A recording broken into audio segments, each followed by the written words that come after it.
الحمد لله الذي هدانا لهذا وما كنا لنهتدي لولا أن هدانا الله نحمده ونستعينه ونؤمن به ونتوكل عليه ونعوذ بالله من شرور أنفسنا ومن سيئات أعمالنا من يهده الله فلا مضل له ومن يضلله فلا هادي له ونشهد أن لا إله إلا الله وحده لا شريك له ونشهد أن محمدا عبده ورسوله أرسله بالهدى ودين الحق ليظهره على الدين كله ولو كره المشركون اللهم صل على محمد وعلى آل محمد كما صليت على إبراهيم وعلى آل إبراهيم وبارك على محمد وعلى آل محمد كما باركت على إبراهيم وعلى آل إبراهيم في العالمين إنك حميد مجيد أما بعد فإن خير الحديث كتاب الله وخير الهدي هدي محمد صلى الله عليه وسلم وشر الأمور محدثاتها وكل بدعة ضلالة أيها الناس أوصيكم وإياي أولا بتقوى الله رب اشرح لي صدري ويسر لي أمري واحلل عقدة من لساني يفقهوا قولي إن أريد إلا الإصلاح ما استطعت وما توفيقي إلا بالله عليه توكلت وإليه أنيب أعوذ بالله من الشيطان الرجيم بسم الله الرحمن الرحيم كلما أوقدوا نارا للحرب أطفأها الله ويسعون في الأرض فسادا والله لا يحب المفسدين صدق الله العلي العظيم ബഹുമാന്യരായ സത്യവിശ്വാസികളെ വിശ്വാസിനികളെ റബ്ബ് സുബ്ഹാനഹു വ തആലയുടെ കൽപ്പനകൾ ജീവിതത്തിലുടനീളം പാലിച്ചുകൊണ്ട് അവന്റെ വിധി വിലക്കുകൾ സൂക്ഷിച്ച് ജീവിക്കണമെന്ന് ആദ്യമായി എന്നോടും തുടർന്ന് എൻ്റെ സഹോദരി സഹോദരന്മാരോടും ഉപദേശിക്കുന്നു. അക്രമവും അനീതിയും അധാർമികതയുമൊക്കെ മാനവികമായ എല്ലാ സ്വാസ്ഥ്യത്തെയും കെടുത്തിക്കളയുന്ന സാമൂഹിക ജീവിതത്തിന്റെ താളം തെറ്റിക്കുന്ന വലിയ ദുരന്തങ്ങളാണെന്ന കാര്യം നമുക്കറിയാം. ഇന്ത്യയിൽ ജീവിച്ചു കൊണ്ടിരിക്കുന്ന മനുഷ്യർക്ക് ഈ പറഞ്ഞ ആശയം വിശദീകരിച്ചു കൊടുക്കേണ്ടതില്ല. അത്തരത്തിൽ അക്രമത്തിന്റെ, അനീതിയുടെ, അധാർമികതയുടേതായ എല്ലാ പ്രവർത്തനങ്ങളെയും മനുഷ്യവിരുദ്ധവും വേദവിരുദ്ധവും പ്രകൃതി വിരുദ്ധവുമായ അധാർമിക വൃത്തിയായിട്ടാണ് ഇസ്ലാം ഗണിക്കുന്നത്. അത്തരത്തിലുള്ള പ്രവർത്തനങ്ങളെ കുറിക്കുന്ന രണ്ട് ഖുർആനിക പദങ്ങളാണ് അൽ ഫസാദ് വൽ ഫിത്ന. ഈ രണ്ട് പദങ്ങളും ഖുർആൻ ആവർത്തിച്ചു പറഞ്ഞ പദങ്ങളാണ്. ഫസാദ്, ഫിത്ന എന്ന് പറഞ്ഞാൽ കുഴപ്പം, നാശം, അതിക്രമങ്ങൾ, അന്യായങ്ങൾ, അധാർമിക വൃത്തികൾ, അസാൻമാർഗികത തുടങ്ങി മനുഷ്യന്റെ സാമൂഹ്യ ജീവിതക്രമത്തിന്റെ എല്ലാ താളങ്ങളെയും കുഴപ്പത്തിലാക്കുന്ന, മൂല്യങ്ങളെ കീഴ്മേൽ മറിക്കുന്ന നാശകാരികളാണ്. സൂറ അൽ ബഖറ 205-ാം വചനത്തിൽ ഫസാദ് എന്ന പദത്തെ പരിചയപ്പെടുത്തിയ ഒരു ഭാഗം ഇങ്ങനെയാണ്: വല്ലാഹു ലാ യുഹിബ്ബുൽ ഫസാദ്. അല്ലാഹു കുഴപ്പത്തെ ഇഷ്ടപ്പെടുന്നില്ല. ഫസാദ് എന്ന ഈ പദം ഇതേ രീതിയിൽ 11 സ്ഥലത്ത് ഖുർആനിലുണ്ട്. അതിന്റെ വ്യത്യസ്തമായ ആ പദത്തിന്റെ വ്യത്യസ്തമായ രീതികൾ വേറെയും കുറെ ആയാത്തുകളിൽ കാണാം. ഉദാഹരണമായി സൂറ അൽ മാഇദ 64 വല്ലാഹു ലാ യുഹിബ്ബുൽ മുഫ്സിദീൻ. അത്തരം നാശകാരികളെ, കുഴപ്പകാരികളെ അല്ലാഹു ഇഷ്ടപ്പെടുന്നില്ല. അൽ ഖസസ് 77 ഇന്നല്ലാഹ ലാ യുഹിബ്ബുൽ മുഫ്സിദീൻ. നാട്ടിൽ കുഴപ്പമുണ്ടാക്കുന്ന കുഴപ്പകാരികളെ അല്ലാഹു ഇഷ്ടപ്പെടുന്നില്ല. ഫസാദ് എന്ന ഈ പദത്തിന്റെ ശരിയായ നിർവചനം ഇസ്ലാമിലെ പണ്ഡിതന്മാർ നൽകിയിട്ടുണ്ട്. ഫസാദിന്റെ സാങ്കേതികമായ അർത്ഥം ഖുറൂജു ഷൈ മിനൽ ഇഅ്തിദാൽ എന്നാണ്. ഒരു സന്തുലിതാവസ്ഥയിൽ മുന്നോട്ട് പോകുന്ന ഒന്നിനെ, അതിന്റെ ആ അവസ്ഥയെ താളം തെറ്റിക്കുക, നേരെ ചൊവ്വേ പോകുന്ന ഒരു ക്രമത്തെ കുഴപ്പത്തിലാക്കുക. നമുക്ക് മനസ്സിലാകുന്ന ഭാഷ എങ്ങനെ പറയാം? ഇബ്നുൽ ജൗസി റഹിമഹുല്ലാഹ് ഇതിനെ വിശേഷിപ്പിച്ചത് അൽ ഫസാദു തഅയ്യുൻ അമ്മാ കാന അലൈഹി മിനസ് സ്വലാഹ്, നീതിയിൽ ക്രമീകരിക്കപ്പെട്ട ഒരു സംവിധാനത്തെ താളം തെറ്റിക്കലാണ് ഫസാദ് എന്നാണ്. നേരെ ചൊവ്വേ ഒരു ക്രമത്തിൽ സംവിധാനിച്ച ഒരു വ്യവസ്ഥ, ഒരു സിസ്റ്റം, ഒരു സംവിധാനം, അതിനെ തഅയ്യുർ, അതിനെ മാറ്റിമറിക്കൽ, അതിനെ കുഴപ്പത്തിലാക്കൽ, അതാണ് ഫസാദിന്റെ ഉദ്ദേശം. അൽ ജുർജാനി ഇതിനെ കുറിച്ച് പറഞ്ഞത് അൽ ഫസാദു സവാലു സൂറ അനിൽ മാദ്ദ ബഅദ അൻ കാനത ഹാസില, നാം നേടിയെടുത്ത നേരെ ചൊവ്വയുള്ള ഒരു സംവിധാനത്തിന്റെ അസൂർ, അതിന്റെ ആത്മാവിനെ ചോർത്തിക്കളയലാണ്, അതിന്റെ ചൈതന്യത്തെ ഇല്ലാതാക്കലാണ്. ഈ നിർവചനം പറയേണ്ടി വന്നത് ഒരു ഉദ്ദേശത്തോടു കൂടിയാണ്. എന്താണ് ഫസാദ് എന്നതിനെ ഇത്ര കൃത്യമായിട്ട് ആ പദത്തെ പ്രയോഗിച്ചുകൊണ്ട് അള്ളാഹ്ക്ക് അത് ഇഷ്ടമില്ലാത്ത പ്രവർത്തനമാണ്. അള്ളാഹ് ഫസാദ് ഉദ്ദേശിക്കുന്നില്ല മണ്ണിൽ. അത്തരം കുഴപ്പക്കാരികളെ അള്ളാഹ്ക്ക് ഇഷ്ടമല്ല എന്നിങ്ങനെ ഖുർആൻ ആവർത്തിച്ച് പറയുമ്പോൾ എന്താണ് ഈ ഫസാദിന്റെ യഥാർത്ഥ മർമ്മ വിനയപുരസ്സരം നമ്മൾ അറിയേണ്ടതില്ലേ? അതുപോലെ തന്നെ ഖുർആൻ പ്രയോഗിച്ച മറ്റൊരു പദമാണ് അൽ ഫിത്ന. ഈ പദപ്രയോഗം ഖുർആനിൽ ഒരുപാട് സ്ഥലത്ത് വന്നിട്ടുണ്ട്.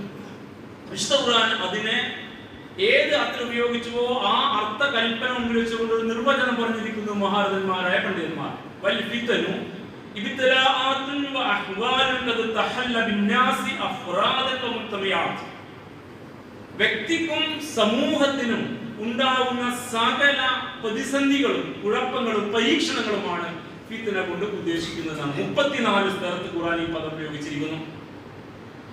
ഉദാഹരണമായി സൂറ അൽ ബഖറ 191 വൽ ഫിത്നതു അശദ്ദു മിനൽ ഖത്ൽ, വധത്തേക്കാൾ കൊലപാതകത്തേക്കാൾ കഠിനമായ ക്രൂരമായ മോശമായ ഒന്നാണ് കുഴപ്പമുണ്ടാക്കൽ.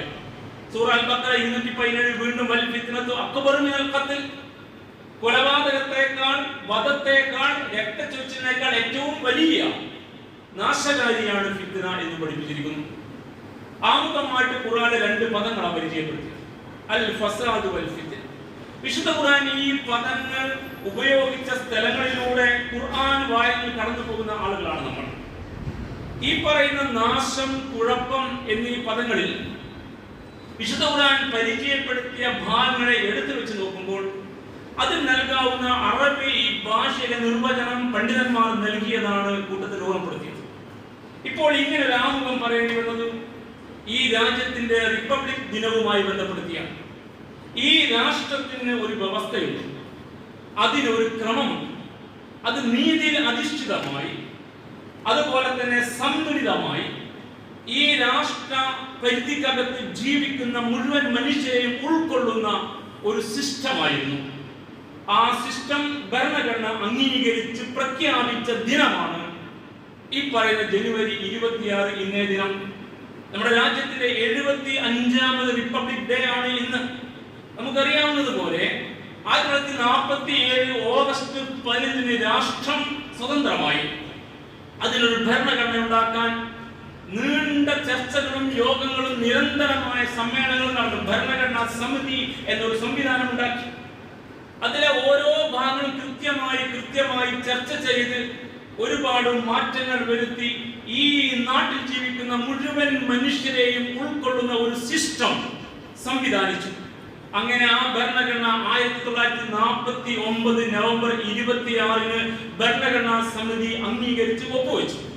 അതിന്റെ അടിസ്ഥാനത്തിൽ നമ്മുടെ രാജ്യം റിപ്പബ്ലിക്കായി പ്രഖ്യാപിക്കപ്പെട്ടത് 1950 ജനുവരി 26. അതിന്റെ 75ാം വാർഷികമാണ് ഇന്നേ ദിനം.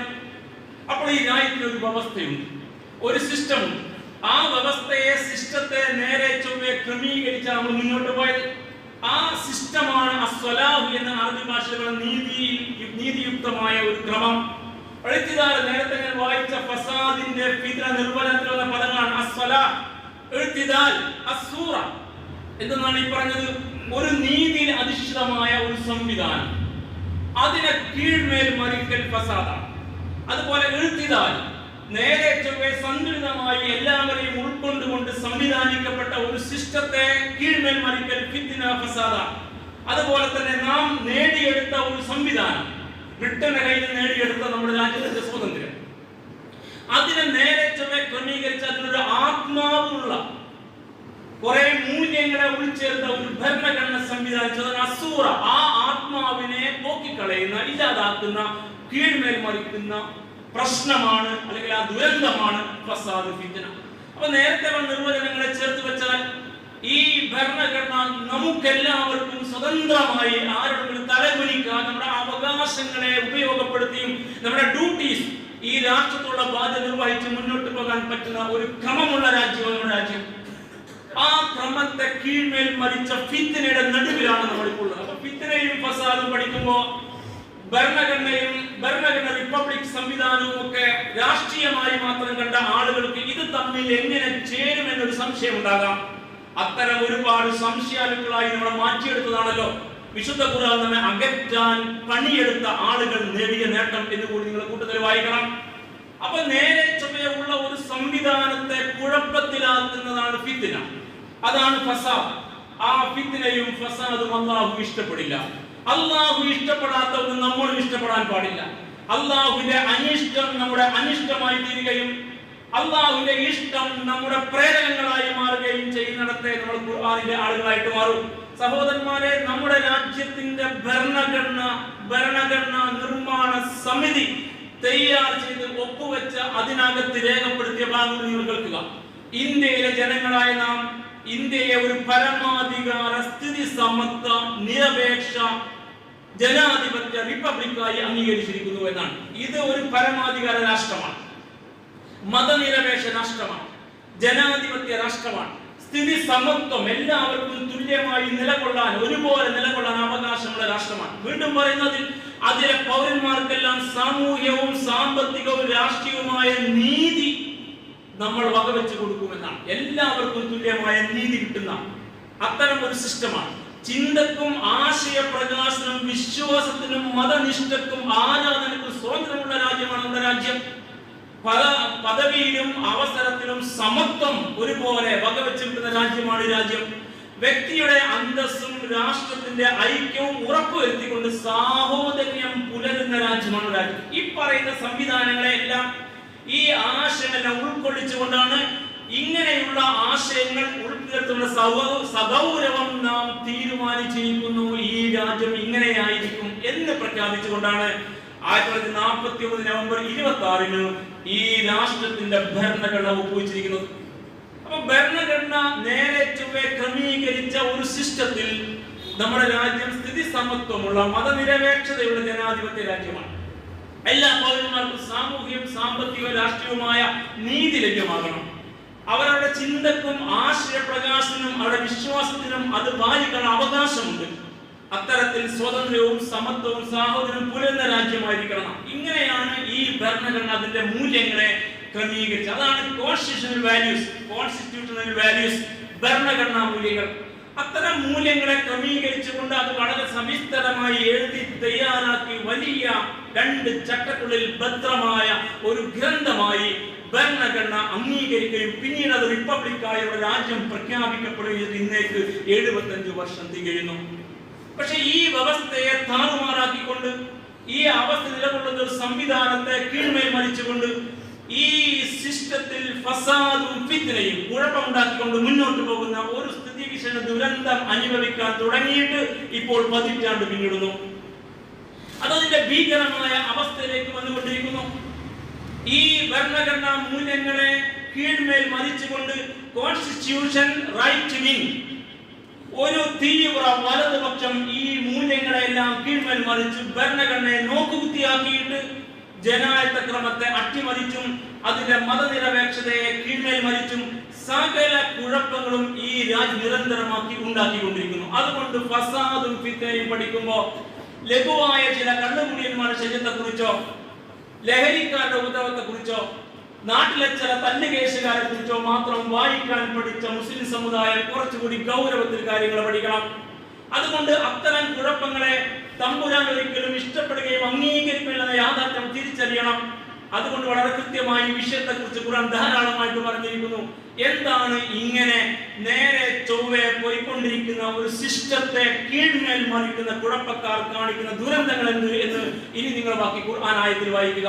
വിശുദ്ധ ഖുർആൻ സൂറ അൽ ബഖറ 27-ാം വചനം, അല്ലദീന യൻഖുദൂന അഹ്ദല്ലാഹി മിൻ ബഅദി മീസാഖിഹി, അല്ലാഹുവിനെ മുൻനിർത്തി ചെയ്ത എല്ലാ കരാറുകളും ലംഘിക്കും. ഈ രാജ്യത്തിന്റെ ഭരണങ്ങളിൽ സഗൗരവമായി തീരുമാനിക്കുന്ന പറഞ്ഞത് ഒരു മതത്തിന്റെയും ദൈവത്തെ കൂട്ടുപിടിച്ചില്ല. എല്ലാ മതക്കാരുടെ ക്രമമാണ്. അതുകൊണ്ട് ഇന്ന ദൈവത്തിന്റെ പേരെന്ന് പറഞ്ഞില്ല, ഈശ്വരന്റെ പേര് അള്ളാഹുവിനെന്ന് പറഞ്ഞില്ല. സഗൗരവമായി ഇങ്ങനെ നാം പ്രഖ്യാപിക്കുന്നു എന്നാണ് ഭരണഘടനയിൽ കൃത്യമായിട്ട് പറഞ്ഞു വെച്ചിരിക്കുന്നത്. അപ്പൊ എല്ലാ ആളുകൾക്കും അവിടെ വിശ്വാസം കൊണ്ട് നടക്കാം, അല്ലാത്തവർക്കും മുന്നോട്ട് പോകാം.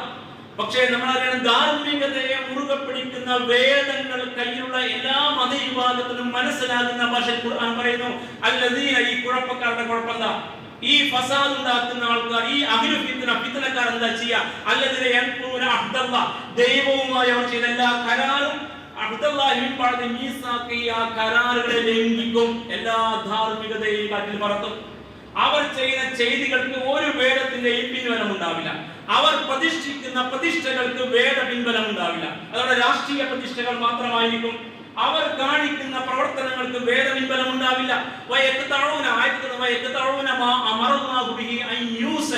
അല്ലാഹു ചേർക്കാൻ പഠിപ്പിച്ച സകല ബന്ധങ്ങളെയും മുറിച്ചു കളയും.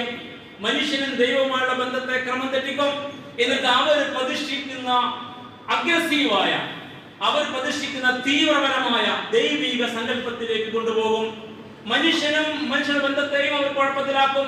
അതുകൊണ്ട് മനുഷ്യ ചില കൂട്ടർ ജീവിക്കാൻ അർഹരല്ല. ഇത് നിങ്ങൾ ഇവിടുത്തെ പൗരന്മാരല്ലെന്ന്, നിങ്ങൾ നിലകൊള്ളാൻ പാടില്ല, നിങ്ങൾ താഴ്ന്ന ജാതിക്കാരങ്ങൾ മനുഷ്യരെ അല്ലെന്ന്, നിങ്ങൾ മൃഗങ്ങളാണെന്ന് അവർ ജാതിയിലെ താഴ്ന്നവരായ ഒരു വ്യാഖ്യാനിക്കുന്ന ആളുകളോട് പറയും, അന്യമതസ്ഥരോട് പറയും. ഈ പ്രകൃതിയിൽ നാം ചവിട്ടി നിൽക്കുന്ന മണ്ണിനോടും ആകാശത്തെ മുകളിലെ വിണ്ണിനോടും പാലിക്കേണ്ട മര്യാദകൾ, ബന്ധങ്ങൾ, അതിനെയും കുഴപ്പത്തിലാക്കും. സകല നാശങ്ങൾ ഈ കൂട്ടർ ചെയ്തുകൊണ്ടിരിക്കുക. അല്ലാഹു ചേർക്കാൻ പറഞ്ഞ എല്ലാ ബന്ധങ്ങളെയും മുറിച്ചു കളയും. എന്നിട്ട് ഭൂമിയിൽ അവർ അങ്ങേയറ്റം പരാജയപ്പെട്ട കൂട്ടരാണ്. അവർ വിജയിക്കാൻ പോകുന്നവർ. സൂറ അൽ ബഖറ 27. ഇനി നിങ്ങൾ കേൾക്കുക, നേരെ ചൊവ്വേ സംവിധാനിക്കപ്പെട്ട ഒന്നിനെ ഇവർ എങ്ങനെ കുഴപ്പത്തിലാക്കും? ഖുർആൻ പറയാ, ഈ ഭൂമി നേരെ ചൊവ്വേ സംവിധാനിക്കപ്പെട്ട ഒന്നാണ്. ഈ രാജ്യത്തെ മനുഷ്യ ക്രമവും അങ്ങനെ സംവിധാനിക്കപ്പെട്ട ഒന്നാണ്. അങ്ങനെ ഇസ്ലാഹ് ആയ, നേരെ ചൊവ്വേ ക്രമീകരിക്കപ്പെട്ട ഈ ക്രമത്തെ നിങ്ങൾ കുഴപ്പത്തിലാക്കരുത്. അഥവാ മണ്ണിൽ നേരെ ചൊവ്വേ നിലകൊള്ളുന്ന മനുഷ്യവർഗത്തിന്റെ സ്വാസ്ഥ്യം നിങ്ങളായിട്ട് കെടുത്തരുത്. ഈ ഭൂമിയെ അല്ലാഹു ക്രമത്തിലാക്കി നേരെ ചൊവ്വേ ആക്കി നിങ്ങൾ അതിനെ കുഴപ്പത്തിലാക്കരുത്. ധാർമ്മികതയെ തകർക്കരുത്, നീതിയെ തകർക്കരുത്, അതിന്റെ പരിസ്ഥിതിയെ നിങ്ങൾ കുഴപ്പത്തിലാക്കരുത്. ഇതൊക്കെ അർത്ഥമായിട്ട് വരുന്ന വ്യാഖ്യാനങ്ങൾ വിശുദ്ധ ഖുർആനിന്റെ തഫ്സീറിൽ കാണാൻ. സൂറ അഹ്റാഫ് 85-ാം വചനമാണ് ഓതി വെച്ചത്. വീണ്ടും ഖുർആൻ പറയുന്നത് സൂറ അൽ ബഖറ 11-12, വൈദാ ഖീല ലഹും ലാ തുഫ്സിദൂ ഫിൽ അർദ്, ഭൂമിയിൽ കുഴപ്പമുണ്ടാക്കരുത്, ഫസാദ് ഉണ്ടാക്കരുത് എന്നവരോട് പറയപ്പെട്ടാൽ ഖാലു, അവർ പറയും, ഇന്നമാ നഹ്നു മുസ്ലിഹൂൻ, ഞങ്ങൾ ഈ നാടിനെ പുരോഗതിയിലേക്ക് കൊണ്ടുപോയി. ഇന്ത്യ ഇങ്ങനെ തിളങ്ങിക്കൊണ്ടിരിക്കാൻ, സാമ്പത്തികമായി ശക്തിയായിക്കൊണ്ടിരിക്കാൻ, വെറും പ്രോപ്പഗണ്ട മാത്രമാണ്. വസ്തുത നേരെ തിരിച്ചാണ്. ഇന്ന് നമുക്ക് വസ്തുത അന്വേഷണത്തിന്റെ ഭാഗമായി ഒരു വിവരവും കൃത്യമായി കിട്ടില്ല. ഭരണകൂടം വെള്ളം ചേർത്ത വിവരങ്ങളില്ലാത്ത ഒരു വിവരവും പുറത്തു വരുന്നില്ല. ഭരണകൂടത്തിന്റെ തോഴന്മാരായ പത്രങ്ങൾ നൽകുന്ന വിവരങ്ങളൊന്നും വരുന്നില്ല. യാഥാർത്ഥ്യം നേരെ തിരിച്ചാണെന്ന് ജീവിക്കുന്ന മനുഷ്യർ അറിഞ്ഞുകൊണ്ടിരിക്കുന്നു. അതുകൊണ്ട് നിങ്ങൾ ഈ നാടിനെ കുഴപ്പത്തിലാക്കല്ല എന്ന് പറയുമ്പോൾ ഞങ്ങൾ ഈ നാടിനെ വികസിപ്പിക്കുകയാണ്, അത് അതിന്റെ പഴയ പ്രതാപം വീണ്ടെടുക്കുകയാണ് എന്നൊക്കെ അവർ പറഞ്ഞുകൊണ്ടിരിക്കും. ഞങ്ങൾ ഇതിനെ നേരെ ചൊവ്വേ സംസ്കരിച്ച് നേരെ ചൊവ്വേ ക്രമത്തിലാക്കി അതിന്റെ സംസ്കൃതിയിലേക്ക് തിരിച്ചു കൊണ്ടുവന്നവർ പറഞ്ഞുകൊണ്ടിരിക്കും. പക്ഷേ അവരാണ് ഒന്നാം നമ്പർ കുഴപ്പക്കാർ. അവർ ഈ രാജ്യത്തെ കുഴപ്പത്തിലാക്കും, ഈ പ്രകൃതിയെ കുഴപ്പത്തിലാക്കും. അവർ ചെയ്യുന്ന ഈ പ്രവർത്തനം ഒന്നാം നമ്പർ ഫസാദാണെന്ന്, ഫിത്നയാണ്. ഇപ്പോൾ അവർ അറിയുന്നില്ല, അഥവാ വഴിയെ അവർ അറിയും എന്ന് വീണ്ടും ഖുർആൻ പറയുന്നു. ഈ കുഴപ്പക്കാർ അധികാരത്തിൽ വന്നാൽ എന്താ സംഭവിക്കുക? അധികാരം ഏറ്റെടുക്കുന്ന സംവിധാനങ്ങൾ ഫസാദും ഫിത്നയും ഉണ്ടാക്കുന്ന ഭാഗം കൃത്യമായി ആയാത്തിൽ ഖുർആനിലുണ്ട്. നമുക്കിപ്പോഴും അധികാരവും രാഷ്ട്രീയവും ഇസ്ലാമിന്റെ പുറത്താണെന്ന് ആരോ ചൊല്ലി തന്നപ്പോൾ മലയാളത്തിൽ പ്രസംഗം കേൾക്കാൻ തുടങ്ങിയ അന്ന് മുതൽ ഇത് പഠിച്ചതുകൊണ്ട് പലപ്പോഴും ഖുർആൻ വായിക്കുമ്പോൾ നമ്മുടെ മനസ്സിന്റെ വിശാലത അങ്ങ് നഷ്ടപ്പെടും. നമ്മൾ അതിനെ ചെറിയ ചെറിയ കള്ളികോളം കുത്തിത്തിരിക്കും. വിശുദ്ധ ഖുർആൻ എത്ര കൃത്യമായി ആയത്തുകൾക്ക് എത്ര കൃത്യമായിട്ട് പഠിച്ചു. സൂറ അൻ-നംൽ 34 എഴുതി വെച്ചോ, ഇന്നൽ മുലൂക ഇദാ ദഖലൂ ഖറിയ. ഇങ്ങനെ അധികാരം വാഴുന്ന ആളുകൾ ഗ്രാമത്തിന്റെ, ഒരു നഗരത്തിന്റെ, ഒരു പട്ടണത്തിന്റെ, ഒരു സാംസ്കാരിക സാമൂഹിക ക്രമത്തിന്റെ, ഒരു രാജ്യത്തിന്റെ അധികാരം ഏറ്റെടുത്താൽ, ഇന്നൽ മുലൂക ഇദാ ദഖലൂ ഖറിയ, ഒരു നാഗരിക സമൂഹത്തിലേക്ക് ഈ ഫിത്ന ഫസാദിന്റെ ഭരണാധികാരികളായ ആളുകൾ കടന്നു വന്നാൽ അഫ്സദൂഹ, അവർ ആ നാട്ടിനെ കുഴപ്പത്തിലാക്കും. അതിന്റെ സകല ക്രമത്തെയും കീഴ്മേൽ മറിക്കും. അതിന്റെ ഭരണഘടനാ മൂല്യങ്ങളെ കീഴ്മേൽ മറിക്കും. അവിടുത്തെ ശിഷ്ടത്തെ അവർ കുഴപ്പത്തിലാക്കും. വജഅലു അഇസ്സത അഹ്ലിഹാ അദില്ല. അവിടെ പ്രതാപത്തോടെ ജീവിച്ച ഇന്ത്യൻ പൗരന്മാർ എല്ലാവരും അങ്ങനെയാണ്. ഇവിടെ ജനിച്ച എല്ലാവരും ഇന്ത്യൻ, വി ആർ ഇന്ത്യൻസ് എന്നാണ് ഭരണഘടന. നമ്മൾ ഇന്ത്യക്കാരാണ്. ഇവിടെ ഒരു മതത്തിന്റെയും ജാതിയുടെയും വർണ്ണത്തിന്റെയും വർഗത്തിന്റെയും നാമമില്ലാത്ത കൃത്യമായ വ്യവസ്ഥയുള്ള ഭരണഘടനാ മൂല്യത്തെ അവർ കീഴ്മേൽ മറിക്കും. എന്നിട്ട് എന്ത് ചെയ്യും? വജഅലു അഇസ്സത അഹ്ലിഹാ അദില്ല. ഇവിടെ ഇസ്സത്തോടെ ജീവിച്ച ഈ നാട്ടുകാർ, അഹ്ലി നാട്ടുകാരെ അവർ അതിൽ നിന്ദന്മാരാക്കി. നിങ്ങൾ രണ്ടാം കിട പൗരന്മാരാവേണ്ടവരാ, നിങ്ങൾ രാഷ്ട്രരഹിതരാക്കപ്പെടാനുള്ളവരാ, നിങ്ങൾ പൗരത്വമില്ലാത്തവരാ. നിങ്ങൾക്ക് വേണമെങ്കിൽ ഞങ്ങളുടെ ഔദാര്യത്തിൽ ഇവിടെ ചീപ്പസ്റ്റ് ലേബറായിട്ട് ജീവിക്കാം. ഇവിടുത്തെ ദരിദ്ര ആദിവാസികൾ മനുഷ്യരായി പരിഗണിക്കാതെ ദരിദ്ര പെൺകുട്ടികളെ വാരിയെടുത്ത് കൊണ്ടുപോയി മാറി മാറി ബലാത്കാരം ചെയ്താലും ചോദിക്കാൻ ആളില്ലാതെ പിടിക്കപ്പെടുന്നു വരുമ്പോൾ ആ മൃതശരീരം, ആ പെൺകുട്ടിയുടെ മൃതശരീരം പോലീസുകാർ കൊണ്ടുപോയി കത്തിച്ചു കളയുന്ന അന്യായം വരെ സംഭവിക്കുന്ന ഒരു ക്രമത്തിൽ നിങ്ങൾ മനസ്സിലാക്കണം. ഈ ആയത്തിന്റെ അർത്ഥം വജഅലു അഇസ്സത അഹ്ലിഹാ അദില്ല. ഇവിടെ ഇസ്സത്തോടെ ജീവിച്ച ഇന്ത്യയിലെ ഓരോ പൗരന്മാരുടെയും ഇസ്സത്തിനെ അവർ തകർത്ത് നിന്ദന്മാരാക്കി മാറ്റും. അവർ കുറച്ച് കൂട്ടത് മാത്രം ഏറ്റവും മുതിർന്നവരും ബഹുമാന്യരും സവർണരും ജാതിയിൽ മേൽക്കൊണ്ടവരും ഈ രാഷ്ട്രത്തിന്റെ അധികാരികളുമാണെന്ന് അവർ വാദിച്ചു കളയും. ഇതാണ് ഇത്തരം കുഴപ്പക്കാരായ ഭരണാധികാരികൾ അധികാരത്തിൽ സംഭവിക്കാന്ന് ഖുർആൻ പഠിപ്പിച്ചിട്ട് നമുക്കിത് മനസ്സിലായില്ലേ എന്ന് ഈ ഉള്ളവൻ എന്നോട് ചോദിക്കാം. അത്രയും കൃത്യമായത് ഇങ്ങനെയാണ് ഈ കുഴപ്പക്കാർ കാണിക്കുക. അവർ അധികാരത്തിൽ അങ്ങനെയാണ് ചെയ്യുക. ഖുർആൻ വീണ്ടും പറയുന്നു, ഇവർ ചെയ്യുന്ന അടുത്ത പ്രവർത്തനത്തെ കുറിച്ച് ഖുർആൻ പറഞ്ഞ വർത്തമാനം നിങ്ങൾ സൂറ അൽ-ബഖറ 205 വായിക്കും. വൈദാ തവല്ലാ സഅ ഫിൽ അർദ്. ഭൂമിയിൽ അവർക്ക് അധികാരം. ഈ ഫാസിദീങ്ങൾ, കുഴപ്പക്കാർ, അത് ഈ മുഫ്സിദൂൻ, ഈ കുഴപ്പക്കാർ, ഈ ഫത്താൻ, ഈ പ്രശ്നക്കാർ, അവർക്ക് അധികാരം കിട്ടിയാൽ വൈദാ തവല്ലാ സഅ ഫിൽ അർദ്, അവർ ഭൂമിയിൽ പിന്നീട് മുഴുവൻ പരിശ്രമം ഇതിനു വേണ്ടിയായിരിക്കും. വൈദാ തവല്ല, അധികാരം ഏറ്റെടുത്താൽ സഅ ഫിൽ അർദ്, ഭൂമിയിൽ പരിശ്രമിക്കും. യുഫ്സിദ ഫീഹാ, അവിടെ കുഴപ്പമുണ്ടാക്കും. ഇവിടെ തവല്ല അധികാരം ഏറ്റാൽ എന്നാണ്. അധികാരവും ഭരണവും രാഷ്ട്രീയവും ഇനിയും ഖുർആനിന്റെ അജണ്ടക്ക് പുറത്താണെന്ന് വിശ്വസിക്കുന്ന മുസൽമാന്മാർ തമ്പുരാന് മറുപടി പറയേണ്ടി വരും. ആയത്തുകൾ വായിക്കുമ്പോൾ ഇസ്ലാം മനുഷ്യ ജീവിതത്തെ ഇതിവൃത്തമാക്കിയ ഗ്രന്ഥമാണ്. മനുഷ്യനാണ് ഇതിന്റെ മുഖ്യ പ്രമേയം. മനുഷ്യൻ മുഖ്യ പ്രമേയ ഗ്രന്ഥം വായിക്കുന്നിടത്ത് മനുഷ്യന്റെ മുക്കാൽ സമയവും നല്ലൊരു ഭാഗവും ജീവിതത്തിന്റെ വലിയൊരു ഭാഗവും അവൻ ഏർപ്പെടുന്ന ഈ രാജ്യവുമായുള്ള രാഷ്ട്ര പ്രവർത്തനം, അതാണ് കൂട്ടർ റിപ്പബ്ലിക് എന്ന് പറഞ്ഞാൽ. റിപ്പബ്ലിക് ഡേ ആഘോഷിച്ച് വന്നിരിക്കുന്ന റിപ്പബ്ലിക് എന്താണെന്ന് മനസ്സിലായില്ല പോലും. ഈ രാജ്യം എന്താണ് നിർണയിച്ച ക്രമം സ്വീകരിച്ച വ്യവസ്ഥപ്പെടുത്തിയ ദിനമാണ് റിപ്പബ്ലിക് ഡേ. അപ്പോൾ രാഷ്ട്രവുമായി ബന്ധപ്പെട്ട അതാണ് ഭരണം, അതാണ് രാഷ്ട്രീയം. രാഷ്ട്രീയം പാർട്ടി രാഷ്ട്രീയമല്ല, രാഷ്ട്രീയം കൊടി രാഷ്ട്രീയമല്ല. കൊടികളുടെ രാഷ്ട്രീയമായി കണ്ടവർക്ക് റിപ്പബ്ലിക് ഡേയുടെ രാഷ്ട്രീയം മനസ്സിലാവില്ല.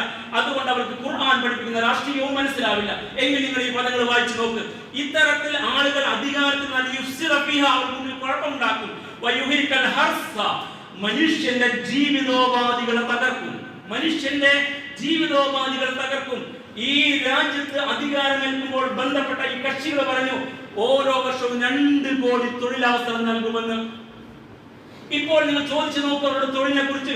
അപ്പോൾ ഗ്യാൻവാപ്പി മസ്ജിദിനെ കുറിച്ച് പറയും. ഈ രാജ്യത്ത് പാവപ്പെട്ടവന്റെ അക്കൗണ്ടിലേക്ക് ഇത്ര ലക്ഷം വരുമെന്ന് നിങ്ങൾ അതിനെ ചോദിച്ചു നോക്കൂ. അപ്പോൾ അപ്പുറത്തുള്ള കാശിയിലെ പള്ളിയെ കുറിച്ചോ അപ്പുറത്തെ മധുരയിലെ പള്ളിയെ കുറിച്ചോ പറയും. ഈ രാജ്യത്തെ കർഷകന്മാർക്ക് സ്ഥിര വരുമാനം ഉണ്ടാകുന്നവർ പറഞ്ഞു. ഈ കർഷകന്മാർ ആത്മഹത്യ എത്രയോ അധികം സമരങ്ങൾ നടത്തി ഡൽഹിയിൽ നിങ്ങൾക്കറിയില്ലേ? അതിനെ കുറിച്ച് അവരപ്പ നിങ്ങളോട് പറയും ഏക സിവിൽ കോഡിനെ കുറിച്ച് പറയും. ഇങ്ങനെ ഒരു രാജ്യത്തിന്റെ നിലനിൽപ്പിന്റെ അടിസ്ഥാന ആധാരങ്ങളെ തകർക്കും. കൃഷിയാണ് എന്നർത്ഥം. നിലനിൽപ്പിന്റെ ജീവിത അടിസ്ഥാന ആയോധന മാർഗങ്ങളാണ്. അത് അവർ നശിപ്പിക്കും. തലമുറകളെ നശിപ്പിക്കും. കൊന്നു കളഞ്ഞുകൊണ്ടിരിക്കുന്ന ന്യൂനപക്ഷത്തെ, അത് ക്രൈസ്തവനായിരുന്നാലും മുസൽമാനായിരുന്നാലും ഗുജറാത്ത് മുതൽ അങ്ങോട്ട് തുടരുന്ന മുസ്ലിം വിരോധത്തിന്റെ ഭാഗമുള്ള കൊലപാതകങ്ങൾ, മനുഷ്യകുലത്തെ നശിപ്പിക്കൽ, മണിപ്പൂർ ഉൾപ്പെടെ ഇങ്ങനെ അങ്ങ് വായിച്ചു നോക്ക് നിങ്ങൾ. വല്ലാഹു ലാ യുഹിബ്ബുൽ ഫസാദ് ആയത്ത് അവസാനിക്കുക വല്ലാഹു ലാ യുഹിബ്ബുൽ ഫസാദ്. ഈ ഫസാദ് അല്ലാഹ് ഇഷ്ടപ്പെടുന്നില്ലെന്ന്. എന്നിട്ട് നിങ്ങൾ എങ്ങനെ ഇഷ്ടപ്പെടുന്നു?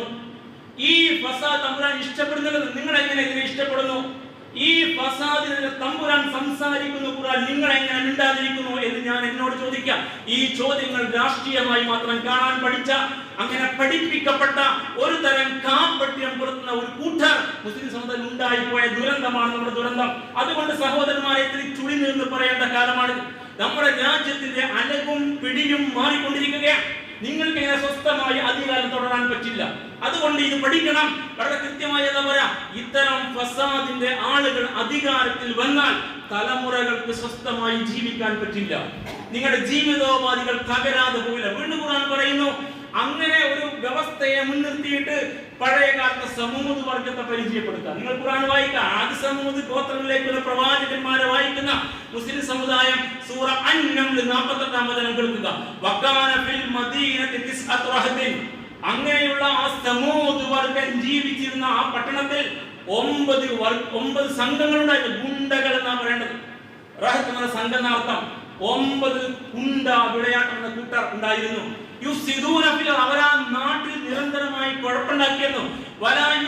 അവർ ആ നാടിനെ സാംസ്കാരികമായി, സാമൂഹികമായി, വൈജ്ഞാനികമായി, വികസനപരമായി വളർത്തുകയായിരുന്നില്ല എന്ന 9 ഗുണ്ടാ സംഘങ്ങൾ സമൂഹത്തോത്രം ജീവിച്ചിരുന്ന പട്ടണത്തിൽ ഉണ്ടായിരുന്ന കാര്യം അള്ളാഹ് പഠിപ്പിക്കാം. നിങ്ങളാ സംഘപരിവാരത്തിന്റെ ഗുണ്ടകൾ പശുക്കൊലയുടെ പേരിൽ, പശു മാംസത്തിന്റെ പേരിൽ, അങ്ങനെ ഒരുപാട് പലതിന്റെയും പേരിൽ നിരന്തരമായി നടത്തുന്ന കൊലപാതകങ്ങൾ, ഗുണ്ടാസങ്ങൾ, പേര് പലതുമാണ്. അങ്ങനെയുള്ള ഗുണ്ടാസം 9 അല്ല കേട്ടോ, ഡസൻ അപ്പുറം വരുമെന്ന് നിങ്ങൾ ലിസ്റ്റ് എടുത്ത് നോക്ക്. അപ്പൊ ഇങ്ങനെ ഒരു സാമൂഹ്യ ക്രമത്തിനകത്ത് അരാജകത്വം കൊടികുത്തി വാഴുമ്പോ, ഭരണകൂടം അത്തരം അരാജക വൃത്തിയിൽ മുന്നോട്ട് പോകുമ്പോ, ആ നാട്ടിൽ ഇങ്ങനെയുള്ള ഗുണ്ടാസങ്ങൾ വാണിയുടെ ഖുർആൻ പഠിക്കുമ്പോ ഇത് വായിക്കുന്ന നമുക്ക് ഇന്ത്യൻ അവസ്ഥയിലെ റിപ്പബ്ലിക്കായ ഇന്ത്യയിലെ ഗുണ്ടാ രീതിയെ മനസ്സിലായില്ല അല്ലേ? മനസ്സിലാകാതിരിക്കാൻ ന്യായമെന്നുണ്ട്. അപ്പോൾ ഇങ്ങനെ അങ്ങോട്ട് ഖുർആൻ പഠിപ്പിക്കുന്ന ഒരു പാഠമുണ്ട് ഫിത്നയും ഫസാദുമായി ബന്ധപ്പെടുത്തി. അതുകൊണ്ട് അത്തരത്തിലുള്ള ഈ പറയുന്ന സകല കുഴപ്പങ്ങളും നമ്മെ തകർത്ത് കളയുന്ന, ജീവിതോപാധി തകർക്കുന്ന, സാമൂഹ്യ സ്വസ്ഥത തകർക്കുന്ന അത്തരം സകല സംവിധാനങ്ങളും എങ്ങനെയാണ് പ്രവർത്തിക്കാൻ ഇത്ര കൃത്യമായി സംശയമില്ലാത്ത വിധം സമകാലിക അവസ്ഥയെ ദുരനുഭവങ്ങൾ അനുഭവിക്കുന്ന വിശ്വാസിക്ക് പാഠമായി ഖുർആൻ വരച്ചു വെച്ചിരിക്കെ, എന്റെ സഹോദരന്മാരെ, സഹോദരിമാരെ, ഈ റിപ്പബ്ലിക് ഡേന്റെ മർമ്മവും നമ്മുടെ ബാധ്യതയും പഠിക്കാൻ നമ്മൾ വേറെ എവിടെയെങ്കിലും പോകണമെന്ന് വിനയപരിസരമായി ചോദിക്കാം. ഇനി നിങ്ങൾ ഈ ആയാത്തുകളെ വെച്ച് പണ്ഡിതന്മാർ അതിനെ പുതിയ കാലഘട്ടത്തിൽ അതിന് അർത്ഥകൽപ്പന നടത്തിയ ഒരു കൺക്ലൂഷൻ, ഒരു സമത്വം നിങ്ങൾ കേൾക്കുക. ഫൈനൽ ഹദീസ അനിൽ ഫസാദിൽ മാലി വൽ ഇദാരി യക്തസിബു അഹിമ്മതൻ കുബ്ര. സാമ്പത്തികവും അതുപോലെ തന്നെ ഭരണപരവുമായ കുഴപ്പങ്ങളെ കുറിച്ച് സംസാരിക്കേണ്ടത് മുഖ്യമായ കാര്യമാണ് പുതിയ കാലത്ത്. ഈ രാഷ്ട്രത്തിന്റെ ഭരണപരമായ സംവിധാനം താറുമാറായിരിക്കുന്നു, അത് ഏകപക്ഷീയമായിരിക്കുന്നു. നമ്മുടെ ഭരണഘടന വിഭാവന ചെയ്യുന്ന ഒന്നും അതിനകത്ത് ഇപ്പോൾ ഇല്ല. ഈ രാജ്യത്തിന്റെ മാലി, സാമ്പത്തികമായ ക്രമവും താറുമാറായിരിക്കുന്നു. അങ്ങനെ ഒരു രാജ്യത്തിന്റെ അൽ മാലി വൽ ഇദാരി നിങ്ങൾ പഠിച്ചു നോക്ക്. ആ ഒരു രാഷ്ട്രത്തിന്റെ ഭരണപരമായ സിസ്റ്റവും അതിന്റെ സാമ്പത്തികമായ ക്രമവും താറുമാറാകുന്ന അൽ ഫസാദ്, ആ കുഴപ്പത്തെ കുറിച്ച് സംസാരിക്കൽ മുഖ്യമായ കാര്യമാണ്. ഇത് രാഷ്ട്രീയമല്ലെന്ന് കൂട്ടരെ, ഇത് മുസ്ലിം സമുദായം നേരെ ചൊവ്വേ സമൂഹത്തെയും പഠിപ്പിക്കേണ്ടുന്ന കാര്യമാണ്. തുടരുന്നു പണ്ഡിതവചനം, എന്തുകൊണ്ടെന്ന് വെച്ചാൽ അത് ജനങ്ങളുടെ ജീവിതവുമായി വളരെ അടുത്ത് ബന്ധപ്പെട്ട് നിൽക്കുന്ന കാര്യമാണ്. നമ്മുടെ നിലനിൽപ്പിന്റെ പ്രശ്നമാണ്. ഈ രാഷ്ട്രം റിപ്പബ്ലിക്കായ ഭരണഘടനയോടുകൂടി നിലനിൽക്കുന്ന ഈ രാജ്യം ഇന്ത്യയായി തുടരണോ എന്ന ചോദ്യവുമായി ബന്ധപ്പെട്ട പ്രശ്നമാണ്. നമ്മുടെ തലമുറ ഇവിടെ ജീവിക്കണമെന്നുമായി ബന്ധപ്പെട്ട ചോദ്യമാണ്. അതുകൊണ്ട് ഇത് ചെറിയൊരു പ്രശ്നമല്ല, ജനങ്ങളുടെ ജീവിതവുമായി ബന്ധപ്പെട്ട മുഖ്യ വിഷയമാണ്. വീണ്ടും തുടർന്ന്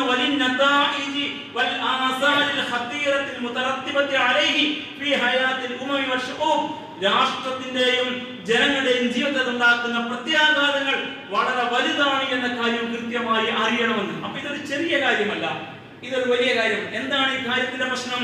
ഈ രാജ്യത്തിന്റെ നിലവിലുള്ള ഭരണഘടനയെ അങ്ങനെ നിർത്തിയിട്ട് അതിലെ സകല ആശയ സംഹിതയെയും കീഴ്മേൽ മരിച്ചുകൊണ്ട് ഒരു ക്രമം മുന്നോട്ട് പോയിക്കൊണ്ടിരിക്കുകയാണ്. ഈ ക്രമത്തിനെതിരെ നിലപാടുള്ളവരായി ജീവിക്കുന്ന ആളുകളുടെ എണ്ണം കുറഞ്ഞു പോകുന്ന ഒരു കാലമാണ്. ഇവിടുത്തെ എല്ലാ സിസ്റ്റവും കീഴ്മേൽ മറിഞ്ഞിരിക്കുന്നത് കൃത്യമായിട്ട് പറഞ്ഞുകൊണ്ടിരിക്കുക. നീതിന്യായ നിർവഹണം വരെ കഴിഞ്ഞ 22-ാം തീയതി അത് നമുക്ക് ശരിക്കും ബോധ്യമായതാണ്. അതിനെക്കുറിച്ച് വളരെ കൃത്യമായിട്ട് അറിവുള്ള ആളുകൾ പറയുന്ന വർത്തമാനം ശരിയാണ്. പ്രൊഫസർ മോഹൻ ഗോപാൽ എഴുതിയ ലേഖനത്തിൽ അദ്ദേഹം സമർത്ഥിക്കുന്നു, സംഘ് പരിവാർ ഹിന്ദു രാഷ്ട്രം സ്ഥാപിത ജുഡീഷ്യറിയിലൂടെയാണെന്ന്, നീതിന്യായ നിർമ്മാണത്തിലൂടെയാണെന്ന്. ചീഫ് ജസ്റ്റിസ് DY ചന്ദ്രചൂഡ് പറഞ്ഞ വർത്തമാനം അയോധ്യ വിധി പറഞ്ഞത് ദീർഘകാലത്തെ സംഘർഷ ചരിത്രം മനസ്സിൽ കണ്ടുകൊണ്ടാണെന്ന്. വിധിയല്ല പറഞ്ഞത്, ഒരു ഒത്തുതീർപ്പായിരുന്നു. കാരണം ഈ രാജ്യം കുട്ടിച്ചോറാക്കുന്ന ശ്രമത്തെ കണ്ടുകൊണ്ടാണെന്ന്. അപ്പൊ ഒളിഞ്ഞും തെളിഞ്ഞും നേരെ ചൊവ്വേ കാര്യങ്ങൾ പഠിക്കുന്ന ആളുകൾ ഈ യാഥാർത്ഥ്യം പറഞ്ഞുകൊണ്ടിരിക്കെ ആ യാഥാർത്ഥ്യങ്ങളെ കണ്ടിലെത്തി സഹോദരന്മാരെ നമുക്കെങ്ങനെ മുന്നോട്ട് പോകാൻ പറ്റും? ഇത്ര കൃത്യമായി ഖുർആൻ പറഞ്ഞുകൊണ്ടിരിക്കെ. അതുകൊണ്ട് ഈ വിഷയത്തിൽ നിലപാട് ഉണ്ടാവണമെന്ന്.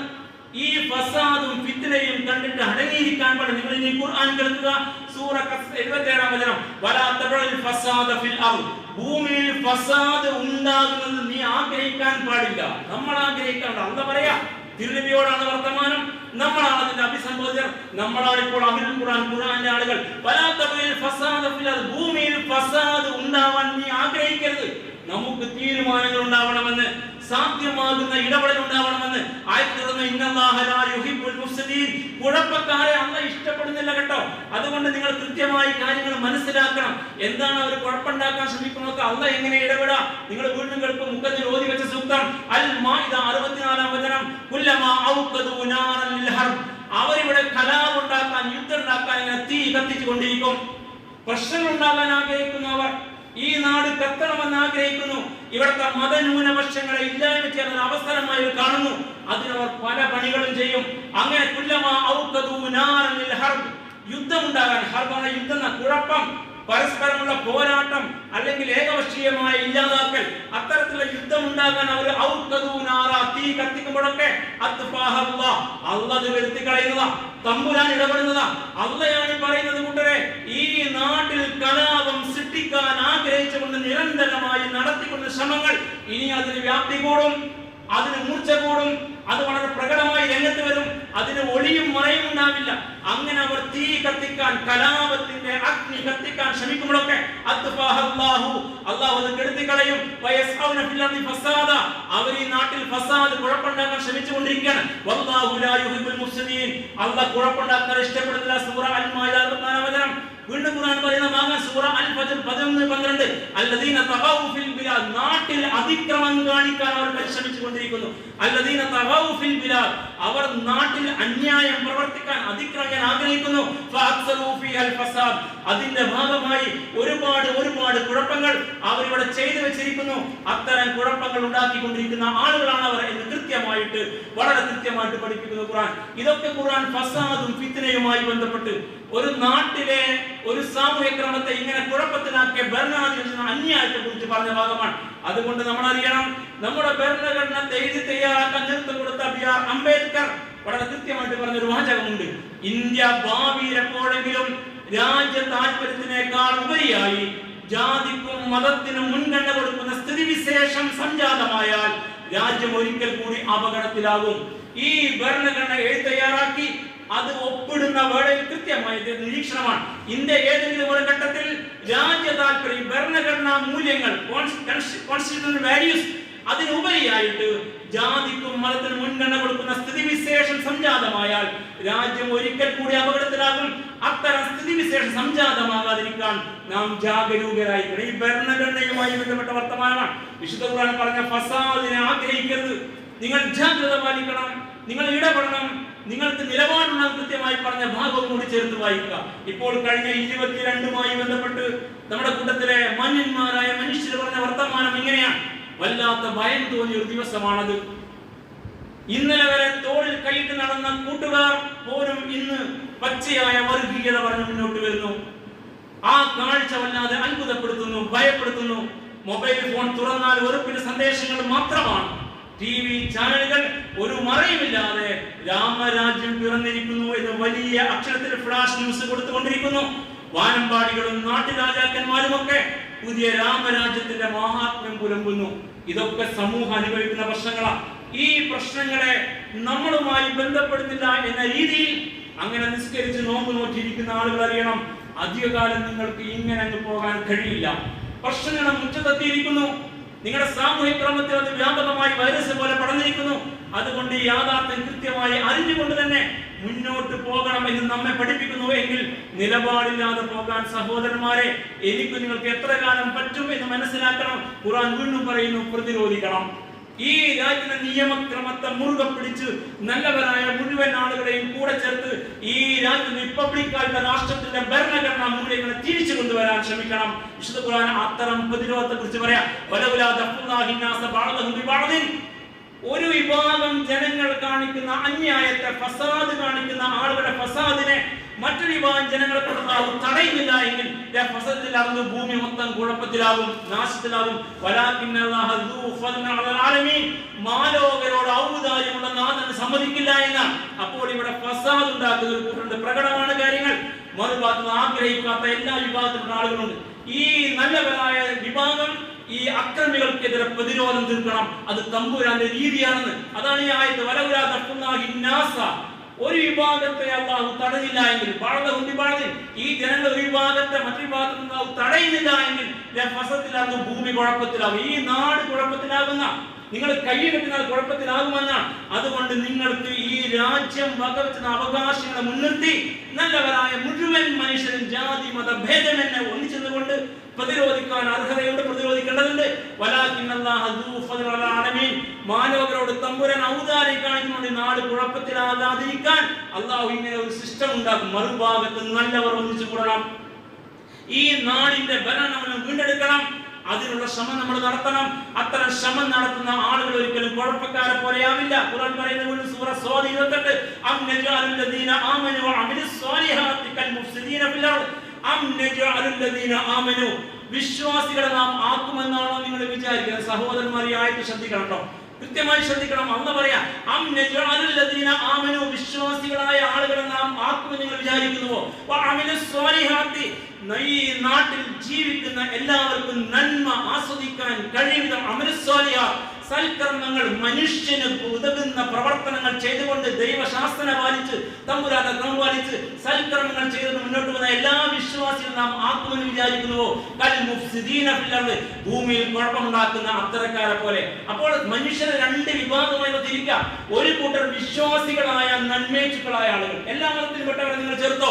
നേരെ ചൊവ്വേ മതവേദ മൂല്യങ്ങൾ പരിഗണിക്കുന്നവർ, ഹൈന്ദവനാകട്ടെ, ക്രൈസ്തവനാകട്ടെ, മുസൽമാനാവട്ടെ, മതമില്ലാത്തവനാകട്ടെ, അവർ ഈ നാട്ടിൽ നന്മ നൽകാൻ ആഗ്രഹിക്കുന്നവരാ.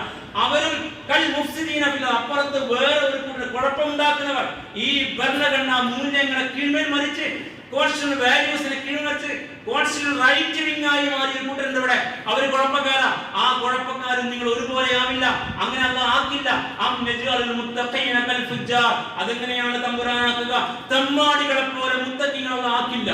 ഫുജ്ജാർ, തമ്മാടികളെ പോലെ ആക്കില്ല അല്ലാഹു. മുത്തഖീൻ, ദൈവഭക്തിയുള്ളവരെ. അപ്പോൾ ഈ വേദമൂല്യങ്ങളെ മുറുകെ പിടിക്കുന്നവർക്ക് ഇങ്ങനെ ഒരു ബാധ്യത കൃത്യമായിട്ട് അല്ലാഹു പഠിപ്പിക്കുന്നുവെങ്കിൽ ആ ബാധ്യത മനസ്സിലാക്കി മുന്നോട്ട് പോകാൻ സഹോദരന്മാരെ നമുക്ക് കഴിയേണ്ടതില്ലേ? അത്തരം ഒരവസ്ഥ സംജാതമാകേണ്ടിയിരിക്കുന്നു ഈ സാമൂഹിക ക്രമത്തിനകത്ത്. അത്തരം ഒരവസ്ഥ സംജാതമാകുന്നിടത്ത് മാത്രമാണ് നമുക്ക് സ്വസ്ഥത്തോടെ മുന്നോട്ട് പോകാൻ കഴിയൂ. അതുകൊണ്ട് വീണ്ടും ഈ ഉള്ളവൻ ബി.ആർ. അംബേദ്കർ ഉദ്ധരിക്കുകയാണ്. അദ്ദേഹം കൃത്യമായി നിരീക്ഷിച്ചു പറഞ്ഞു, ഈ ഭരണഘടന തയ്യാറാക്കി വായിച്ചു കൊണ്ടിരിക്കുന്നവരെ അത് പൂർണ്ണമായി വായിക്കണം. 3-ാം തവണയാണ് വായന. എത്ര കൃത്യതയോടുകൂടിയാണ് സംവിധാനിക്കപ്പെട്ടത് എന്ന് നിങ്ങൾ പഠിക്കണം. ഭരണഘടന തയ്യാറാക്കിയിട്ട് ഭരണഘടനാ നിർവഹണ സമിതിയിൽ അത് തുടക്കം മുതൽ വായിക്കുക. അങ്ങനെ 3-ാം തവണ കരട് ഭരണഘടന വായിച്ചു കൊണ്ടിരിക്കുക. വായനയ്ക്ക് ശേഷം നടന്ന ചർച്ചയിൽ അംബേദ്കറുടെ വാചകം എഴുതി വെക്കുക. ചരിത്രം ആവർത്തിക്കുമോ? ചരിത്രം ആവർത്തിക്കുമോ? അത് എന്നെ ഉത്കണ്ഠാകുലനാക്കുന്നു. നമ്മുടെ പഴയ ശത്രുക്കൾ പുതിയ രൂപങ്ങളിൽ വരാം. അന്ന് ബ്രിട്ടൻ ശത്രുവായിരുന്നു, നമ്മെ ഇല്ലാതാക്കാൻ ശ്രമിച്ച അവകാശം. അതേ ശത്രു, ആ പഴയ ശത്രുക്കൾ പുതിയ രൂപത്തിൽ വരാം. ജാതിയുടെയും വിശ്വാസത്തിന്റെയും അടിസ്ഥാനത്തിൽ വിവിധ രാഷ്ട്രീയ പാർട്ടി രൂപീകരിച്ചിരിക്കുന്നു. അവർ രാഷ്ട്രീയ വിശ്വാസങ്ങളിൽ ഏറ്റുമുട്ടാൻ പോകുന്നു. അവരുടെ വിശ്വാസത്തിന് മുകളിൽ രാഷ്ട്രത്തെ സ്ഥാപിക്കുമോ അതോ രാഷ്ട്രത്തിന് മുകളിൽ വിശ്വാസം സ്ഥാപിക്കുമോ? അതാണ് ചോദ്യം. ഇവിടത്തെ രാഷ്ട്രീയക്കാർ അവരുടെ വിശ്വാസത്തിന് മുകളിൽ ഈ രാഷ്ട്രത്തിന്റെ ഭരണഘടനയെ രാഷ്ട്രത്തെ സ്ഥാപിക്കുമോ, അതല്ല ഈ രാഷ്ട്രത്തിന് മുകളിൽ രാഷ്ട്രത്തിന്റെ ഭരണഘടനയ്ക്ക് മുകളിൽ അതോ രാഷ്ട്രത്തിന് മുകളിൽ അവർ വിശ്വാസം സ്ഥാപിക്കുമോ? എന്നാൽ ഒരു കാര്യം ഞാൻ വ്യക്തമായി പറയാം, നമ്മുടെ രാഷ്ട്രീയ പാർട്ടികൾ രാജ്യത്തിന് മുകളിൽ വിശ്വാസത്തെ സ്ഥാപിച്ചാൽ നമ്മുടെ സ്വാതന്ത്ര്യം എന്നേക്കുമായി നഷ്ടപ്പെടും. ഇത് നമ്മൾ എപ്പോഴും ഓർക്കണം. അവസാന രക്തത്തുള്ളിയും നൽകി സ്വാതന്ത്ര്യം നാം കാത്തു സൂക്ഷിക്കണമെന്നാണ്. ഇപ്പോൾ ഭരണകൂടങ്ങൾ ഈ ഭരണഘടനയ്ക്ക് മുകളിൽ നാഷണൽ വിശ്വാസത്തെ പ്രതിഷ്ഠിച്ചിരിക്കുകയാണ്. അതുകൊണ്ടാണ് ജനുവരി 22 അവിധം ഒരു പ്രകടമായ കട്ട് ഓഫ് ഡേറ്റ് ആയിട്ട് മാറുന്നത്. അത് ഇനിയും മനസ്സിലായില്ല എങ്കിൽ ഇന്ത്യ റിപ്പബ്ലിക് ആദ്യം നിങ്ങൾ പറയരുത്. അത് റിപ്പബ്ലിക്കായ രാജ്യമാണ്, നമ്മുടെ കൂടി രാജ്യമാണ്. നമുക്കും ഇവിടെ ജീവിക്കാൻ അവകാശമുണ്ട്. ഈ നാട് എല്ലാ പൗരന്മാർക്കും അവകാശം വകുന്ന രാജ്യമാണ് നമ്മുടേത്. ആ ഭരണഘടന മൂല്യം നിലനിൽക്കണം ആഗ്രഹിക്കുന്നുവെങ്കിൽ ഈ തിരിച്ചറിവ് വിശ്വാസികൾക്ക് വേണം. കാരണം ഇത്ര കൃത്യമായിട്ട് ഖുർആൻ ഈ വിഷയത്തെ കുറിച്ച് പറയുന്ന ഭാഗങ്ങൾ പഠിച്ചു നോക്കൂ. നമ്മുടെ ഖുതുബക്ക് സമയപരിമിതി ഉള്ളതുകൊണ്ടാണ് തമ്പുരാൻ ഇത്ര കൃത്യമായിട്ടാണ് കാര്യങ്ങൾ പറഞ്ഞത്. അതുകൊണ്ട് സഹോദരന്മാരെ, നല്ല പ്രതീക്ഷയോടെ മുന്നോട്ട് നിങ്ങളറിയാം. ഈ ഇരുട്ടിന് ശേഷം ഒരു വെളിച്ചം വരാനുണ്ട്. അമാവാസി ദിനം നിങ്ങൾ വിചാരിക്കണ്ട പൗർണമി വരില്ല എന്ന്. അമാവാസിക്ക് ശേഷം കറുത്ത വെളുത്ത വരാനുണ്ട്. ഈ ഇരുട്ട് മാറി വെളിച്ചം വരാനുണ്ട്. ശുഭപ്രതീക്ഷയോടെ മുന്നോട്ട് പോകണം. അധർമ്മകാരികൾക്ക് ആയുസ് കുറവാണ്, നന്മേച്ഛുക്കൾക്ക് ദീർഘായുസ്സാണ്. ഇത് ഖുർആൻ പഠിപ്പിക്കുന്ന പാഠമാണ്. അതുകൊണ്ട് വിശുദ്ധ ഖുർആൻ ഇങ്ങനെ പറഞ്ഞു, സൂറ അൽ ഖസസ്, വനുരീദു അൻ നമുന്ന അലല്ലദീന ഇസ്തദഈഫു ഫിൽ അർദ്, ഭൂമിയിൽ മർദ്ദിതരായ ജനവിഭാഗത്തിന്റെ കാര്യത്തിൽ അവരെ അനുഗ്രഹിക്കാൻ നാം തീരുമാനിച്ചിരിക്കുന്നു. വനജഅലഹും അയിമ്മ, അവർ ഈ നാട്ടിലെ ജേതാക്കളും നേതാക്കളുമായിട്ട് മാറും. വനജഅലഹുൽ വാരിസീൻ, അവരാണ് ഈ നാടിനെ അനന്തരമെടുക്കുക. അതുകൊണ്ട് പ്രതീക്ഷയോടെ വിശ്വാസത്തിന്റെ കരുത്തിൽ മനുഷ്യനെ സ്നേഹിക്കുന്ന ഈ രാജ്യത്തോട് കൂറുള്ള ഭരണഘടനയോട് കൂറ് പ്രഖ്യാപിച്ച അതിന്റെ മൂല്യങ്ങളെ ഇല്ലാതാക്കാൻ അനുവദിക്കില്ല എന്ന് പ്രഖ്യാപിച്ചുകൊണ്ട് പാർട്ടി രാഷ്ട്രീയത്തിനപ്പുറത്ത് ഈ നാടും ഈ മാനവികതയുമാകുന്ന മനുഷ്യകുലത്തിന്റെ ശരിയായ പാതയെ നിർണയിച്ച ഖുർആൻ പഠിപ്പിക്കുന്ന മാനവിക രാഷ്ട്രീയത്തെ മുറുകെ പിടിച്ചുകൊണ്ട് ഈ ഭരണഘടനാ പ്രഖ്യാപന ദിനത്തെ അതിന്റെ അന്തസ്സത്തെ ഉൾക്കൊണ്ടുകൊണ്ട് പ്രവർത്തിക്കാൻ എനിക്കും നിങ്ങൾക്ക് ഇസ്ലാമികമായ ബാധ്യതയുണ്ട്. ആ ബാധ്യതയെ മറന്നുകൊണ്ട് നമ്മൾ മുന്നോട്ട് പോകാൻ പാടില്ല. അത്തരം ഒരു ചിന്തക്ക് പ്രസക്തിയുള്ള ദിനമാണെന്ന്. അതുകൊണ്ട് സഹോദരന്മാരെ, ഇരുട്ട് വഴി നീങ്ങും, ഈ ഇരുട്ട് മാറും, വെളിച്ചം വരും. ആ ശുഭപ്രതീക്ഷയിൽ അള്ളാഹുവിന്റെ ദീനിന്റെ മാർഗത്തിൽ ഉറച്ചുനിന്നുകൊണ്ട് മുഴുവൻ മനുഷ്യരെ നന്മയ്ക്ക് വേണ്ടി മുന്നോട്ട് പോകാൻ, ഈ രാജ്യത്തിന്റെ ഭരണഘടനാ മൂല്യങ്ങളെ കീഴ്മേൽ മറിക്കാൻ സമ്മതിക്കില്ല എന്ന പ്രതിജ്ഞയോടെ പ്രവർത്തിക്കാൻ എനിക്കും നിങ്ങൾക്കും ബാധ്യത. യാഥാർത്ഥ്യത്തെ കൃത്യമായി മനസ്സിൽ ഊട്ടിയുറപ്പിക്കുക, ഈ രാഷ്ട്രത്തിലുള്ള കൂറിനെ പ്രഖ്യാപിക്കുക. നമ്മുടെ മുൻഗാമികൾ പൊരുതി നേടിയ ഈ രാഷ്ട്രത്തിന്റെ മുസ്ലിം സമുദായത്തിൽ ഒരുപാട് രക്തസാക്ഷികൾ ഉണ്ടായിപ്പോയ ഈ രാഷ്ട്രത്തിന്റെ സ്വാതന്ത്ര്യം അങ്ങനെ കൈവിട്ടു കൊടുക്കാൻ പുതുതലമുറയായ നമുക്ക് സാധ്യമല്ല എന്ന തീരുമാനം ഉറച്ച തീരുമാനമായി മാറണം. അത്തരം ഒരു സമുദായം ഈ മണ്ണിൽ ജീവിക്കുന്നുവെങ്കിൽ ഈ രാജ്യത്തെ നേർവഴിക്ക് ചലിപ്പിക്കാൻ ചാലകശക്തിയായി മാറാൻ നമുക്ക് കഴിയുമെന്ന് നമ്മൾ മനസ്സിലാക്കുക. അത്തരം ചില പ്രതിജ്ഞകൾ എടുക്കേണ്ട സമയമാണിത്. നല്ല അളവിൽ കാര്യങ്ങളെ മനസ്സിലാക്കാൻ, വിശുദ്ധ ഖുർആൻ കൃത്യമായി വരച്ച് കാണിച്ച വഴിയിലൂടെ കാര്യങ്ങളെ മനസ്സിലാക്കാൻ കഴിയുന്ന, ഖുർആനോട് കൂറുള്ള വിശ്വാസത്തിന്റെ തികവുള്ള ഒരു സമുദായമായി മാറാൻ അല്ലാഹു നമ്മെ സഹായിക്കുമാറാവട്ടെ. അഖൂലു ഖൗലി ഹാദാ വസ്തഗ്ഫിറുല്ലാഹ ലീ വലക്കും വസ്തഗ്ഫിറൂഹു ഇന്നഹു വൽ ഗഫൂറുർ റഹീം വദ്ഉഹു ഇന്നഹു വൽ ബർറുൽ കരീം. അൽഹംദുലില്ലാഹ് അൽഹംദുലില്ലാഹി റബ്ബിൽ ആലമീൻ. اللهم صل وسلم على عبدك ورسولك محمد الأمين وعلى آله وأصحابه أجمعين. أيها الناس أوصيكم ثانيا بتقوى الله يا أيها الذين آمنوا اتقوا الله حق تقاته ولا تموتن إلا وأنتم مسلمون.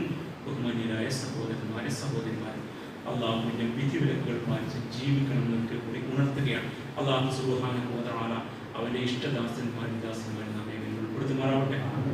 നമ്മിൽ നിന്ന് മരിച്ചുപോയവർക്ക് അള്ളാഹു മഗ്ഫിറത്തും മർഹമത്തും നൽകുമാറാവട്ടെ. നമ്മുടെ രോഗികൾക്ക് നാഥൻ ശിഫയും ശമനവും നൽകുമാറാവട്ടെ. മുസ്ലിം സമൂഹത്തിന്റെ നാശം കുതിക്കുന്ന എല്ലാ ശത്രുക്കളുടെയും നാശം അള്ളാഹു ഉറപ്പുവരുത്തുമാറാവട്ടെ. ഫിലിസ്തീൻ നമ്മുടെ സഹോദരന്മാരെ അള്ളാഹു സഹായിക്കുമാറാവട്ടെ. അവർക്ക് അവരുടെ ലക്ഷ്യം നേടാൻ അള്ളാഹുവിന്റെ സഹായം പിന്തുണയുണ്ടാകുമാറാവട്ടെ. ربنا آتنا في الدنيا حسنة وفي الآخرة حسنة وقنا عذاب النار.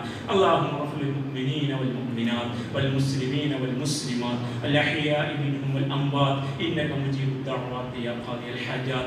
اللهم أعز الإسلام والمسلمين وأذل الشرك والمشركين. اللهم أجرنا من النار. اللهم أجرنا من النار. النار اللهم أجرنا من النار ربنا اغفر لنا ولإخواننا الذين سبقونا بالإيمان ولا تجعل في قلوبنا غلا للذين آمنوا ربنا إنك رؤوف رحيم ربنا تقبل منا إنك أنت السميع العليم وتب علينا إنك أنت التواب الرحيم واغفر لنا يا غافر المذنبين وارحمنا بأنواع رحمتك يا أرحم الراحمين سبحان ربك رب العزة عما يصفون وسلام على المرسلين والحمد لله رب العالمين آمين برحمتك يا أرحم الراحمين.